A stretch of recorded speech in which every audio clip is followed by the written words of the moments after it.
All right, it's Jim Grillo from HereChicago.com. We have Christopher Bell with us today, who's involved in the corporate entertainment business since 1984. A great album, by the way. When he started customizing magic tricks into sales and marketing performances at trade shows, sales meetings, and corporate award shows. So in 2017, Chris partnered up with Dr. Paul Russell Carey to create Mediatainment. It's a one-stop shop for corporate entertainment and media development. Currently, Mediatainment produces original content for live shows and events, as well as digital content for websites, television, and radio. Christopher Bell, how are you? Good, thanks. How are you? Boy, that's a mouthful. Yeah, it is just for me because I'm a terrible reader. I like to just do it off the cuff, but then I can't get everything that you do in at once. So tell us a little bit about, you've done a lot of different things. When you're the inventor of the internationally marketed magic effect called the Incline, and you sold this and talked that's right. to Michael Jackson. Uh-huh. Tell us more. It's known to most people as the Michael Jackson lean, just because obviously when somebody buys something from you and they're that notable, it just takes off. But years ago, back in the early 80s, I created the lean, which became known as the Incline commercially. And I used to tour it in my act. I did it in trade shows. This is actually a trade show from 1984, where I'm actually leaning live in the trade show booth right in front of people. And we were using it as an example of how this particular company bent head over heels for their customers. And the trick, it was an old vaudeville trick, and I took it several steps further, where I could walk around and lean at any point in the booth. And that was sort of the big deal. Michael happened to have seen my act at one point and noticed we were actually starting to sell the illusion. And then he bought it. And then I was brought out originally just to work with his choreographers and show it to them personally. And then surprised, Michael actually came out and I got to spend some time with him, teaching him different things. So that was huge. And obviously, meeting him was just a big highlight. So that came out of your magic profession and all the experience since you bought that little card box from Marshall Brodeen, right? Yeah, the TV magic sets. So Marshall Brodeen's an icon in magic from Chicago.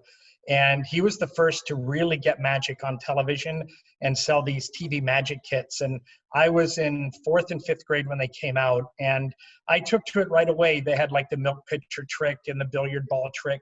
And I got very good at it very quickly. And I just had a flair for magic. And then from there, I ended up going to magic shops in the Boston area. And then it just took off from there. By the time I was 12, I was making $75 doing a 30-minute children's show, back in the late 70s. And then the bug just bit me and it just took off from there. So that was my foundation. So Chicago, like it's got a big background in improv, it's just as illustrious for magic. I mean, there's a lot of famous magicians that you won't know, but amongst magicians, folks like Eugene Berger, who passed away recently, was an icon of magic as well, a great inventor, great performer. Yeah, and a buddy of mine, Dennis DeBont, too, was a big magician here in Chicago, and he's since passed. I totally miss him. He was one of my great friends. So you did the Incline. You've been doing the magic. Are you still doing that for corporations at this point? We do.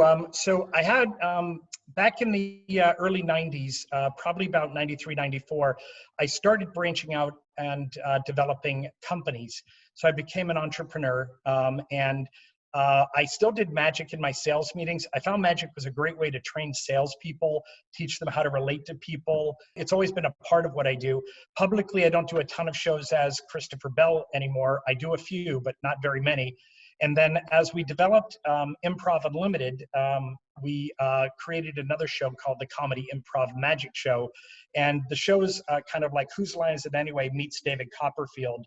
So we came up with a way to make everything spontaneous, still have some of the big cool illusions, and still have a lot of the fun and playfulness of Whose Line. So I've always been a creative guy. I'm always playing with things. I get bored very easily. And so I always love learning different things, and I'm always working on different things. And that's where the partnership with Paul to develop Mediatainment came from, because I wasn't just interested in comedy and improv or magic or TV and film. I actually was into it all. So I just wanted to keep growing with it from there. And that was the birth of that about 2 years ago. And speaking of TV and film, you were an actor too, and currently still an actor, but I mean, you've done some major things on the actor side where now you're Yep. AFTRA and SAG, which are the unions. I've been in the unions for well over 30 years now. And then a big break for me when I was younger is I became Ronald McDonald. So I got to do the telethon, some commercials, a lot of live stuff. And it was huge. I was in my early 20s. I was probably only a year or two older than that picture I just showed you. Working with McDonald's was a huge learning experience for me.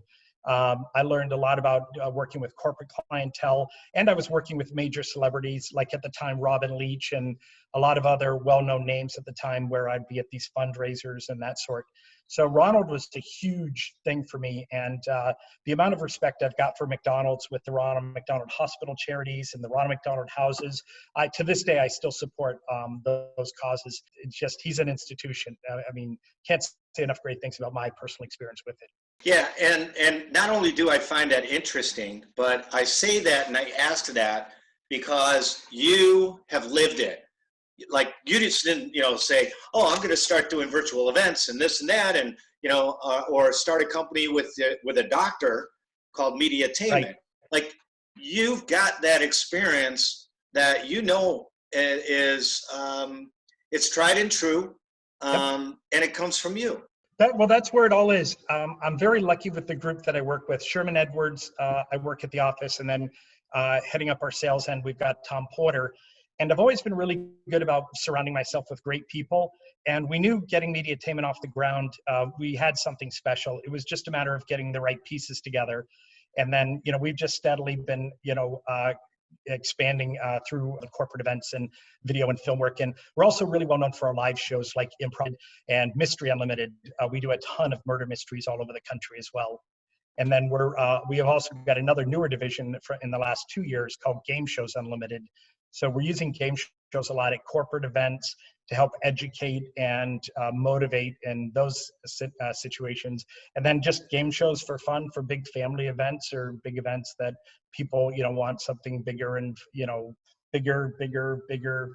That's what we do. So with the interest of what's happening today, COVID-19, stay-at-home orders, social distancing, everybody seems to be coming up with kind of ways to, hit this right on the head and say, we're still going to do events, but just virtually.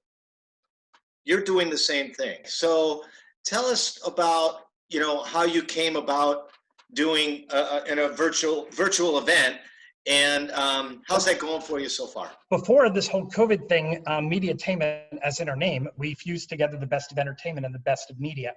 And we were already kind of playing around in that space, trying to come up with ways where there were several corporate offices and they all couldn't see the live show. What if we could bring the live show to them and let them see it, feel it, touch it? And I know last week you were really nice about coming to a dress rehearsal on our social distancing game show that we've been developing. And we wanted to come up with a game show where it wasn't just a bunch of questions and whatever. We wanted it to make it interactive. So we invested in technology where now imagine if you were playing Jeopardy at home or you were playing, Match Game or the $20,000 pyramid, whatever it is. Imagine if you could actually answer right off your cell phone and it's a live feed. So you could actually win prizes right from home by playing. So that was the idea of how do we elevate that, especially in this COVID world. And then, like I said, you popped in on our dress rehearsal, and we're going to be doing regular game shows on Friday nights, kind of to bring the family together. And the other reason we're doing it as well is so other people see what we're doing, because this particular fundraiser could be used for school fundraisers, or if a company's just looking for a way to get over Zoom burnout, we can incorporate the game show so it covers all the material that needs to be covered, but we can keep it super interactive so people, have to stick with the presentation and more importantly, participate in that presentation. So it's about getting the human touch back together. Fantastic. And do you think this will survive once maybe, hopefully, real face-to-face events come back?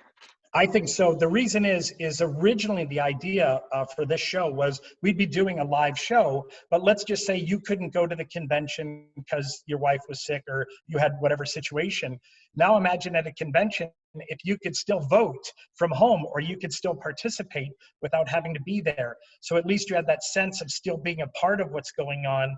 and being included. So that's where originally we were targeting it.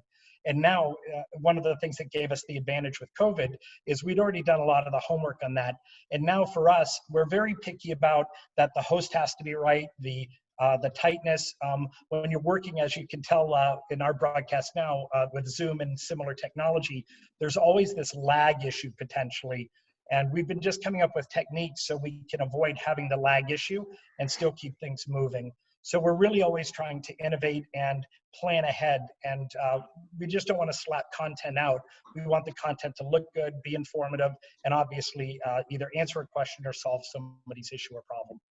Cool. And there, you know, every company's got their, I guess, their elevator pitch, you know, what makes them different than other virtual events and, Sure. and companies actually. I mean, I know you have a certain culture in your company. The big thing with us is the talents intertwined. A lot of production companies have the technology and then they go hire somebody, whether it be an actor or whatever, to be in it. In our case, we're an artist-owned company. So everybody within our company has professional writing experience, whether it be on television, theater, film, and just corporate stuff where they've been working in corporations all their lives. So when we're developing the material, it's developed with the technology. So it's not, we got this cool technology, let's fit this in. It's how do we take this content and then whatever technology, and we actually get them to be a complement to each other. And that's the trick, because you could see a ton of stuff right now going on Zoom with workshops and all of this stuff, but what separates them? And that's where Mediatainment comes in. We help come up with creative solutions in order to help your business thrive or stand out when we're working with companies, or in the case of like doing the fundraisers for the high schools or the other nonprofits, you know, coming up with a way to engage the people back so they want to contribute to that school or that nonprofit. And they just appreciate, wow, what a great job you guys did. And that's our thing. We want to make our clients look as best as they can at all times. So you've got the programs, the virtual programs, Yep. but then you also delve into media and websites. Yep. Is So that we do a huge lot of part your business, or is it 10%, 20%? I would say right now it's around 30% of our business. And then a lot of the creative and other stuff we work on. We put out a video right at the beginning saying we want to help. And essentially when COVID first broke, all these businesses had to open up all of a sudden and do delivery. And we put out a short little video about, if you can shoot some video on your phone, we'll edit together this short little 30-second promo so your customers know your restaurant now does curbside delivery, or it does online ordering or whatever it is. And we were surprised with how many people came running to us because they were able to get us the footage, and within 3 to 4 hours, we could turn around a sharp video that they could put on Facebook.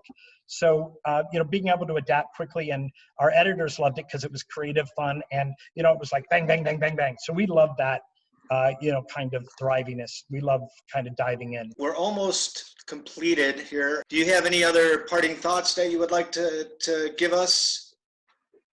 No, I mean, right now, obviously the live entertainment side and the corporate event side, as we've noticed, we had a lot of bookings rescheduled tentatively into the fall, and even the fall's up in the air with the colleges. No one's knowing if they're opening, and we have a presence in the college markets doing college shows as well.